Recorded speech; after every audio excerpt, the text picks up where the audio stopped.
तो हम बात कर रहे थे बच्चों रीतिकाल की। हिंदी साहित्य के ऐतिहासिक विकास के अंतर्गत हमने आदिकाल को देख लिया था। उसमें कौन सी रचनाएं लिखी, किस प्रकार की सबसे ज़्यादा रचनाएं लिखी गई वो हमने देख लिया था। प्रमुख कवि कौन कौन से हैं ये हमने देख लिया था। कितने प्रकार का साहित्य मिलता है ये देख लिया था। इसके बाद हमने भक्तिकाल देखा था जो 1350 से 1650 के आसपास का था, और इसमें भक्ति से संबंधित कविताएं लिखी गई थी। कौन कौन सी थी, कौन सी काव्य धाराएं थी ये हमने देखा। प्रमुख कवि कौन से हुए ये हमने देखा। रचनाएं उनकी कौन सी थी ये हमने देखा। अब हम बात करेंगे रीतिकाल की। रीतिकाल जो कि हिंदी साहित्य का तीसरा काल है, यानी कि विशेषताओं के आधार पर इसको भी 1650 ईस्वी से 1850 ईस्वी के समय को बांट दिया गया और इसको नामकरण दिया गया रीतिकाल। रीति मतलब तरीका, मार्ग, शैली। तो इसमें क्योंकि कविता को लिखने के मार्ग बताए गए, शैली बताई गई, तरीका बताया गया और ऐसे ग्रंथों की बहुत ज़्यादा अधिकता इस काल में रही, इसलिए इस काल को रीतिकाल नाम दिया गया। तो इसमें भी राजाओं की वीरता का वर्णन किया गया, लेकिन राजाओं की वीरता का वर्णन तो किया गया लेकिन राजा उतने ओरिजिनल नहीं थे, यानी कि युद्ध तो वो बहुत कम लड़ते थे और जो लड़ते थे वो इतने शक्तिशाली राजा नहीं थे। तो यहाँ पर इस काल में हमें देखने को मिलता है कि चापलूसी एक तरह से की गई कविताओं में। दूसरा, रीति संबंधी ग्रंथों की अधिकता। तो इस काल में श्रृंगार काल से संबंधित बहुत सारी रचनाएं लिखी गई इस काल में। कविता की शिक्षा देने के लिए भी जो ग्रंथ थे वो लिखे गए इस काल में। नीतिपरक ग्रंथ भी हमें देखने को मिलते हैं। तो इसलिए इस काल में बहुत सारी विशेषताएं मिलती हैं। बेसिकली मुख्य रूप से रीति ग्रंथ ज़्यादा मिलते हैं, इसलिए इस काल को रीतिकाल कहा गया है। कुछ भाषा विद्वानों के अनुसार इसको श्रृंगार काल भी कहा जाता है, लेकिन हम इसको रीतिकाल के नाम से ही जानेंगे, जैसा कि आचार्य रामचंद्र शुक्ल ने हमें बताया है, जो हिंदी साहित्य के बहुत बड़े लेखक हैं, जिनका प्रसिद्ध ग्रंथ है जिसको हम आधार ग्रंथ मानते हैं, जिसमें उन्होंने हिंदी भाषा के इतिहास को बताया है। तो करीबन 1650 से 1850 ईस्वी का जो समय है बच्चों, वो हिंदी साहित्य के रीतिकाल के अंतर्गत आता है। इसमें भी मनोरंजन का साधन कविताएं ही थी, क्योंकि इस समय भारत में आक्रमण बहुत ज़्यादा हो गए थे, विदेशी शक्तियों के आक्रमण बहुत ज़्यादा हो गए थे और उतने योग्य शासक इस समय नहीं थे। मुगल वंश लगभग ख़त्म होने को था। 1707 ईस्वी में जब औरंगजेब की मृत्यु हो जाती है तो उस समय सारा जो मुगल साम्राज्य है एकदम से धराशायी हो जाता है, पतन की ओर तेजी से जाने लगता है। तो कोई योग्य शासक नहीं थे। तो जो कवि हुए हैं यथा राजा तथा प्रजा, जैसा राजा होता है वैसी प्रजा हो जाती है, तो वैसे ही प्रजा थी वैसे ही कवि हो गए। उन्होंने ऐशो आराम की ज़िंदगी जीने से संबंधित बहुत सारी कविताएं इस काल में लिखी और इसके अलावा चापलूसी, वीरता की चापलूसी से संबंधित कविताएं लिखी।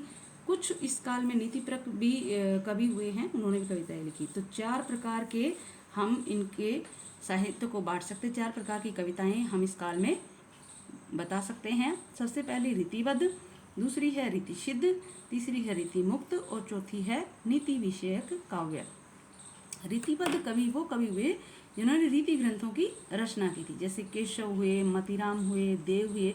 इन्होंने कविता की शिक्षा देने के लिए बहुत सारी ग्रंथ लिखे कि कविता में ये होना चाहिए, कविता में ये होना चाहिए, कविता में इतने छंद होने चाहिए, ऐसे लिखे जाने चाहिए, कविता में ये होनी चाहिए, यानी कि कविता लिखने के लिए इन्होंने ग्रंथ लिखे।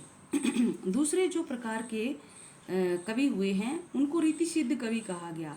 इन्होंने कोई ग्रंथ तो रीति ग्रंथ तो नहीं लिखे, लेकिन रीति में बंद कर, मार्ग में बंद कर, जो इन्होंने मार्ग बताए उस मार्ग में बंद कर, रीति में बंद कर इन्होंने कविता की रचना की, जिसमें प्रमुख हैं बिहारी और सेनापति।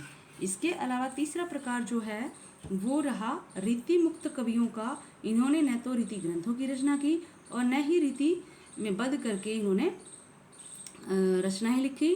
इन्होंने अपने मन के स्वच्छंद भावों को अभिव्यक्त किया, तो इसलिए इन कवियों को कहा गया रीति मुक्त कवि, जिनमें से प्रमुख हैं घनानंद, बोधा और आलम। इसके बाद है बच्चों इस काल में कुछ नीति विषयक काव्यों की भी रचना की गई, यानी कि नैतिक शिक्षा देने से संबंधित कविताओं की रचना भी हुई, नैतिक मूल्यों की शिक्षा दी गई इस काल में। और इसमें प्रमुख कवि हैं वृंद कवि, गिरिधर कविराय और बेताल। इस कड़ी के प्रमुख कवि हुए हैं। तो इसमें हम आगे देखेंगे प्रमुख कवि कौन कौन से हुए हैं। सबसे पहले इस काल के प्रमुख प्रसिद्ध कवि हुए हैं केशवदास जी, जिन्होंने रामचंद्रिका लिखी और इस ग्रंथ को छंदों का अजायब घर भी कहा जाता है। ये एक प्रबंध काव्य है। और इसके बाद दूसरा जो प्रमुख कवि हुआ है इस काल का, रीतिकाल का, वो है बिहारी, जिसने बिहारी सतसई लिखी। इसमें 713 दोहे लिखे गए इस ग्रंथ में बिहारी सतसई में, और श्रृंगार रस के ये प्रमुख कवि हुए हैं। कहा जाता है कि ये जयपुर के राजा सवाई जयसिंह के दरबारी कवि थे, और इनको एक एक दोहे के लिए एक एक सरफी इनको दी जाती थी। तो बिहारी उस समय के प्रसिद्ध कवि हुए हैं रीतिकाल के। इसके अलावा भूषण भी इस काल के प्रसिद्ध कवि हुए हैं। इन्होंने शिवराज भूषण ग्रंथ लिखा, जिसमें जो महाराष्ट्र में जो प्रसिद्ध हमारे शिवाजी हुए हैं, उनकी शौर्य, उनकी वीर गाथा का वर्णन इन्होंने अपनी कविताओं में किया है। इसके अलावा इस काल में कुछ एक दूसरे कवि भी हुए हैं, जैसे देव कवि है, इन्होंने देव चरित्र लिखा, जिसमें कृष्ण के जीवन से संबंधित यह ग्रंथ है। प्रबंध काव्य है। प्रबंध काव्य हमने कई बार पढ़ा है बच्चों, कहीं पर मुक्तक काव्य होता है, कहीं पर प्रबंध काव्य होता है, कहीं पर गीति काव्य होता है। तो इसका मतलब क्या होता है, इन तीनों शब्दों का अर्थ क्या है? प्रबंध काव्य वो काव्य होता है जिसमें एक स्टोरी चलती है, कंटिन्यू चलती है, बड़े इसमें 3-4 घटनाएं एक साथ एक सूत्र में गूंथ करके अभिव्यक्त किया जाता है, तो उसको प्रबंध काव्य कहा जाता है। दूसरी होती है मुक्तक काव्य। मुक्तक काव्य में अलग अलग विषय होते हैं, अलग अलग टॉपिक होते हैं, उनको लेकर के कविता लिखी जाती है, उसको मुक्तक काव्य कहा जाता है। गीति काव्य वो काव्य कहा जाता है जिसको हम गा सकते हैं, उनको गीति काव्य कहा जाता है। तो इस प्रकार से तीनों प्रकार हैं। घनानंद जो है इस काल के प्रमुख कवि हुए हैं, उन्होंने यमुना, यश, वियोग, वेली आदि बहुत सारे ग्रंथों की रचना की है। इसके अलावा इस काल के रीतिकाल के प्रमुख और कवि हुए हैं पद्माकर जी, जो कि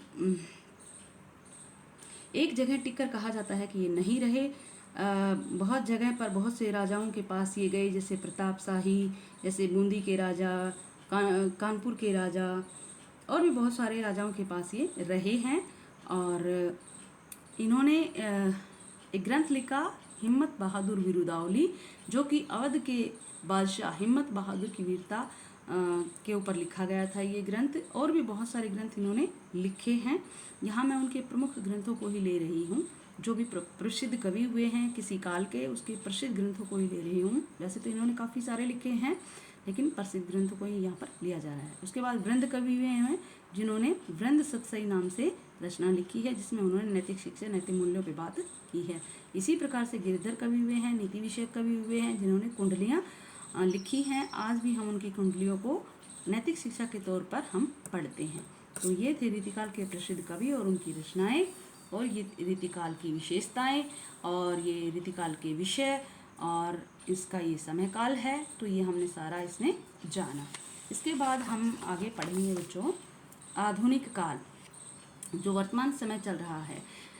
तो 1850 के बाद कविता के विषय में परिवर्तन आया, और जो अब तक चल रहा है इसमें क्या परिवर्तन आया एकदम से, कि कविता के अलावा गद्य साहित्य भी लिखा जाने लगा। कविता का मतलब क्या होता है, जो छंदों में बंद होती है, जिसमें लय ताल होती है, जिसमें तुक होता है, जिसको हम गा सकते हैं, उसको कविता कहते हैं। तो अभी तक कविता ही मनोरंजन का प्रमुख साधन हुआ करती थी, लेकिन अब आगे से गद्य साहित्य भी प्रचलन में आ गया है, जिसके अंतर्गत कहानी का प्रचलन शुरू हुआ, उपन्यासों का हुआ, नाटक का हुआ, निबंध का हुआ, रेखाचित्र का हुआ, संस्मरण का हुआ, जीवनी का हुआ, आत्मकथा का। ये सारी जो विधाएं हैं ये गद्य साहित्य के अंतर्गत आती हैं, और इन सब की शुरुआत आधुनिक काल में हुई थी। आदि काल में कविता लिखी जाती थी, भक्ति काल में कविता लिखी जाती थी, रीति काल में कविता लिखी जाती थी, लेकिन और आधुनिक काल में भी कविता लिखी जाती थी, लेकिन कविता के साथ साथ यहाँ पे गद्य की शुरुआत हो गई थी। एक एक करके देखते हैं। कहानी किसको कहते हैं, जिसमें किसी एक घटना को लेकर के, एक भाव को लेकर के जब स्टोरी को अभिव्यक्त किया जाता है, कहानी को लिखा जाता है, तो उसको कहानी विधा कहते हैं। उपन्यास किसको कहते हैं, जब बहुत सारी घटनाओं को, छोटी और बड़ी घटनाओं को एकता के सूत्र में बांध करके, एक सूत्र में बांध करके उनको अभिव्यक्त किया जाता है, तो उसको उपन्यास कहते हैं। और जब किसी कहानी को, किसी स्टोरी को जब हम मंच पर अभिनीत करते हैं, तो उसको नाटक कहा जाता है। जब हम अपने विचारों को क्रमबद्ध तरीके से, किसी विशेष विषय के ऊपर जब हम अपने विचारों को क्रमबद्ध तरीके से लिखते हैं, तो उसको निबंध कहा जाता है। और रेखाचित्र रेखाओं के द्वारा खींचा गया चित्र होता है, जिसमें हम किसी के व्यक्तित्व का या किसी घटना का कुछ ऐसा वर्णन करते हैं कि वो मानो वो वस्तु, वो व्यक्ति हमारे बिल्कुल सामने हो, तो उसको हम रेखाचित्र कहते हैं। हिंदी साहित्य की गद्यविधा के अंतर्गत संस्मरण क्या होता है? किसी प्रसिद्ध व्यक्ति की बीती हुई घटनाओं को याद करके जब हम कुछ लिखते हैं तो उसको संस्मरण कहा जाता है। जब हम किसी महान व्यक्ति, बड़े व्यक्ति के जीवन को लिखते हैं तो उसको जीवनी कहा जाता है। जब कोई बड़ा व्यक्ति अपने जीवन के विषय में कुछ लिखता है तो उसको आत्मकथा कहा जाता है। तो ये सारे जो गद्य की जो विधाएं हैं ये आधुनिक काल में यानी कि 1850 से ही शुरू मानी जाती हैं। उसके अलावा अगर कविता की बात करें इस काल में, तो कविताओं के जो विषय थे वो जो विविध थे, यानी कि बहुत अलग अलग थे, अलग अलग समय में अलग अलग हुए। जैसे देशभक्ति की कविताएं लिखी जाने लगी। भारतेंदु हरिश्चंद्र से लेकर के द्विवेदी युग का जो समय था इसमें देशभक्ति से संबंधित बहुत सारी कविताएं लिखी जाने लगी। फिर उसके बाद जो छायावादी युग आया उसमें आत्म अभिव्यक्ति को प्रमुखता दी जाने लगी, यानी कि अपने विचारों को, अपने मन के भावों को अभिव्यक्त किया जाने लगा। यथार्थ स्थिति का वर्णन भी इस काल में किया गया। नए नए प्रयोग किए गए, उपमान, नए बिंब का प्रयोग किया गया। और उसके बाद हमारी नई कविता आई, यानी कि कविताओं के जो विषय थे, जो आदिकाल में वीरता से संबंधित कविताएं लिखी जाती थी, भक्ति काल में भक्ति से संबंधित, रीति काल में रीति ग्रंथों की अधिकता थी, उसको जब हम आधुनिक काल में देखते हैं तो कविताओं की जो विषय है वो अलग अलग बट गए हैं। और इसमें कविता को कई युगों में बांटा गया, कई कालों में बांटा गया। जो आधुनिक कविता है उसको कई कालों में बांटा गया। जैसे कौन से काल? भारतेंदु युग, द्विवेदी युग, द्विवेदी मतलब महावीर प्रसाद द्विवेदी युग, छायावादी युग, प्रगतिवादी काल, प्रयोगवादी काल और आधुनिक काल यानी नई कविता। तो कविता को भी इसमें कई पार्ट्स में बांटा गया है। ठीक है, उसके बाद देखते हैं इसके प्रमुख कवि कौन कौन से हुए हैं। तो भारतेंदु, इसके हरिश्चंद्र इस काल के प्रमुख कवि हुए हैं 1850 ईस्वी के आसपास। वो बेसिकली क्या थे? पत्रकार थे। पत्रिकाएं इस समय बहुत ज़्यादा प्रकाशित होती थी हिंदी में, तो ये पत्रकार थे। प्रताप नारायण मिश्र भी एक पत्रकार के रूप में पत्रिकाओं का संपादन करते थे। शिव प्रसाद सितारे हिंद ये भी एक बहुत प्रसिद्ध लेखक हुए हैं, कवि हुए हैं, जिन्होंने कविताओं के माध्यम से अपनी भावनाओं को अभिव्यक्त किया है। उसके बाद महावीर प्रसाद द्विवेदी हुए हैं, जिन्होंने साहित्य के क्षेत्र में, भाषा के क्षेत्र में बहुत अच्छा काम किया। सरस्वती नाम की पत्रिका का प्रकाशन शुरू करवाया और 1903 में ये उनके संपादक बन गए, जिसमें भाषा को काट छाट करके उसको ठीक किया, उसको एक मानक रूप दिया महावीर प्रसाद द्विवेदी ने। इसके बाद इस काल के प्रमुख कवि हरियोध जी हुए, जिन्होंने प्रिय प्रवास जैसा प्रबंध काव्य, बड़ा प्रबंध काव्य, महाकाव्य लिखा, जो खड़ी बोली का प्रथम महाकाव्य माना जाता है। इसके बाद मैथिली शरण गुप्त हुए, जिन्होंने साकेत यानी अयोध्या को ही साकेत कहा जाता है, उसको लेकर के ग्रंथ लिखा 1931 में। 1916 में शुरू किया था, 1931 में इन्होंने ख़त्म किया और इसमें उर्मिला के विरह का वर्णन इसमें किया गया है। उसके बाद अगला है माखनलाल चतुर्वेदी, जिसने प्रसिद्ध कविता लिखी पुष्प की अभिलाषा। और प्रसाद ने जैसे कामायनी लिखी, प्रसाद हुए, निराला हुए, पंत हुए, महादेव वर्मा हुई और अज्ञेय हुए। इन्होंने भी बहुत सारी अच्छी रचनाएं लिखी हैं। प्रसाद ने जैसे कामायनी लिखी, महाकाव्य 1935 में, निराला ने स्वच्छंद कवि के रूप में प्रसिद्ध हुए, पंत ने कला और गुड़ा चांद ग्रंथ लिखा और महादेवी वर्मा ने यामा, जो उनकी बहुत सारी पुस्तकों का संग्रह है जिसके ऊपर उनको पुरस्कार मिला, वो इन्होंने लिखा है। तो इस काल के प्रमुख कवि हुए हैं जिनकी अलग अलग विशेषताएं हैं। तो यहाँ तक हमने पढ़ लिया। अब ये टॉपिक हमारा यहीं समाप्त होता है। और अगर वीडियो पसंद आए तो लाइक और शेयर ज़रूर करना। समझ में नहीं आए वीडियो को पॉज करके देख लेना, एक दो बार देखेंगे अच्छे समझ में आ जाएगा। आशा है आपको सरल भाषा में बताने की कोशिश की है मैंने, तो समझ में आ जाएगा। तो इन्हीं शब्दों के साथ वाणी को विराम। जय हिंद, जय भारत।